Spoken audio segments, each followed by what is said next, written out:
Minute, আপনি একাই বলবেন না আমাকেও বলতে দেবেন? না, আপনি তো আমাকে যেভাবে বলেই দিলেন, আমি আমি বলে দিলাম না, আমি এখনো বলছি পাপ বাপকে ছাড়ে না।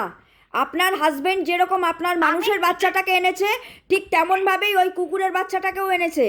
তাহলে আপনি যদি মানুষের বাচ্চাটার দায়িত্ব নিতে পারছেন, তাহলে যে আগে এসছে কুকুরের বাচ্চাটা, তাকে আপনি কি করে শেল্টারে ধাক্কা দিয়ে পাঠিয়ে দিতে পারছেন? আপনার যদি যমজ বাচ্চা হতো, আমি চারটে মানুষকে কি করে হ্যান্ডেল করব? সেটা আপনার দায়িত্ব।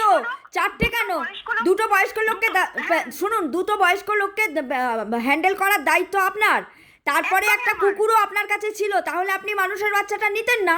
আপনি যখন অক্ষম, দুটো বয়স্ক লোক একটা কুকুরের পরে আরও একটা মানুষের বাচ্চার দায়িত্ব নিতে যখন আপনি অক্ষম, তাহলে মানুষের বাচ্চার দায়িত্ব নিলেন কেন? এই কুকুরের বাচ্চাটা চলে যেত পৃথিবী ছেড়ে, বা আপনার ওই বয়স্ক শ্বশুর শাশুড়ির মধ্যে কেউ চলে যেত পৃথিবী ছেড়ে, তখন আপনি মা হতেন আবার নতুন করে।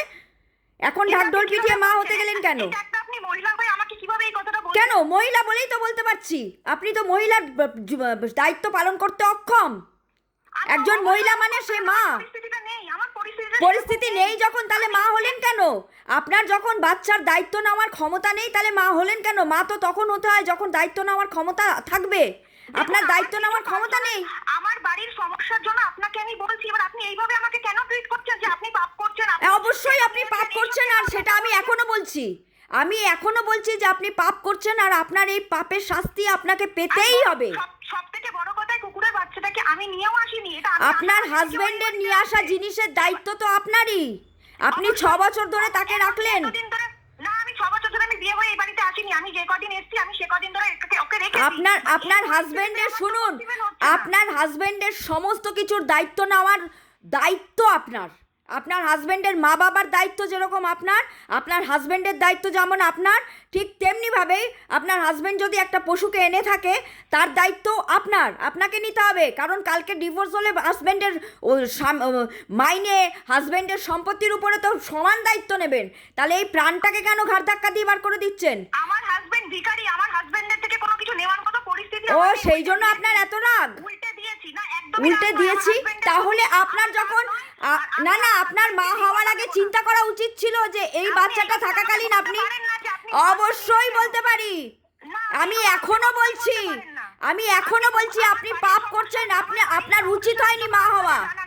আমি না, আপনার বাড়ির সমস্যা দেখা আমার দায়িত্ব নয়, কিন্তু আপনার দায়িত্ব আপনার বাড়ির সকলকে দেখে রাখা। বুঝতে পেরেছেন? আপনার যখন ক্ষমতা নেই, আপনি মা হলেন কেন? যখন আপনার ক্ষমতা হতো তখন আপনি মা হতেন। এখন আপনাকে মা হতে কে দিব্যি দিয়েছিল? হ্যাঁ, ক্ষমতা নেই, মা হয়েছেন কেন? আপনি একটা বাচ্চাকে বাড়িতে এনেছেন বলে আরেকটা বাচ্চাকে ঘাড় ধাক্কা দিয়ে বার করে দিচ্ছেন, আবার বলছেন পাপ হবে না। আমি আপনাকে মনে করিয়ে দিলাম, আমি এখনো মনে করিয়ে দিচ্ছি যে পাপে বাপকে ছাড়ে না, আপনাকেও ছাড়বে না। আপনি পাপ করছেন। আপনি আমাকে বললেন কথাটা যে আপনি পাপ বাপকেও ছাড়েন। একদম, এখনো বলছি। এই কথাটা আমাকে আপনি বলছেন। একদম এখনো বলছি। আপনি কি কানে কম শোনেন? এখনো বলছি যে আপনি পাপ করছেন। এখনো বলছি আপনি পাপ করছেন, আর আপনার এই পাপের ফল আপনাকে সাংঘাতিকভাবে ভুগতে হবে। এখনো বলছি, আপনি ভালো করে শুনুন। আপনি কানে কম শোনেন না, বাংলা বোঝেন না? কোনটা? আমি বুঝতে পারি, কিছুই কম শুনি না, বাট আপনি বাজেভাবে আমার সাথে কথা বলছেন। খুব বাজেভাবেই বলবো। আপনার মতন বাজে মানুষের সঙ্গে ভালো ব্যবহার করব আপনি আশা করলেন কি করে? হ্যাঁ, আপনি একটা ফালতু মহিলা। আপনি একটা বাচ্চা সামলাতে পারেন না, আপনি আবার আরেকটা বাচ্চার দায়িত্ব নিতে, আপনার শ্বশুর শাশুড়ির দায়িত্ব নিতে পারছেন না। আপনার অসুবিধা হচ্ছে, আপনি কেন বাচ্চার মা হলেন? হ্যাঁ, আপনার এই তো বলছেন আপনার শ্বশুর শাশুড়ির দায়িত্ব, আপনার কুকুরের দায়িত্ব আপনি যখন নিতেই পারছেন না, আপনার যখন ক্ষমতাই নেই, আপনার যখন আপনার পশুপ্রেমী। শুনুন, আপনি তো দেখে শুনেই তাহলে বিয়ে করেছেন যে আপনার বাড়িতে একটা কুকুর রয়েছে। আপনি দেখে শুনে বিয়ে করেননি?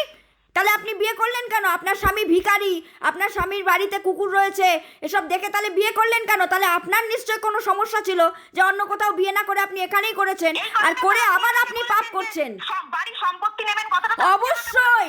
অবশ্যই একদম ঠিক কথা বলছি, একদম ঠিক কথা বলছি। আপনি রেকর্ডিং করে রাখুন। শুনুন, আপনি রেকর্ডিং করে রাখুন। আপনি দোলতলার কোথায় থাকেন ম্যাডাম, একটু বলুন তো? আপনার বাড়িতে গিয়ে বলে আসবো। আপনি দোলতলার কোথায় থাকেন?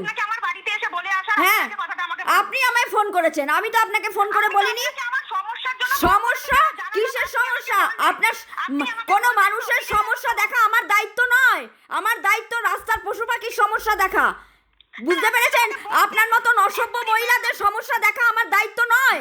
ম্যাডাম দাঁড়ান আপনার কিছু problem একটা আছে? অসভ্য মহিলা একটা সন্তানকে বাড়িতে এনেছে বলে আরেকটা সন্তানকে ঘাড় ধাক্কা দিয়ে শেল্টারে পাঠিয়ে দিচ্ছে, শ্বশুর শাশুড়ি বয়স্ক মানুষ তাদের দোহাই দিচ্ছে।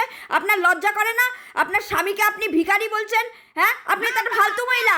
একটা ফালতু মহিলারাই স্বামীকে ভিখারি বলে। স্বামী যেমনই হোক তাকে দেখে শুনে আপনি বিয়ে করেছেন, তাকে ভিখারি বলছেন কেন? রাখুন তো মশাই, রাখুন। ফালতু মহিলা একটা। আপনি আমাকে কথা কি হলো? সকাল সকাল অভিশাপ দিতে শুরু করে দিলে কেন সবাই? আবার ফোন করে আমার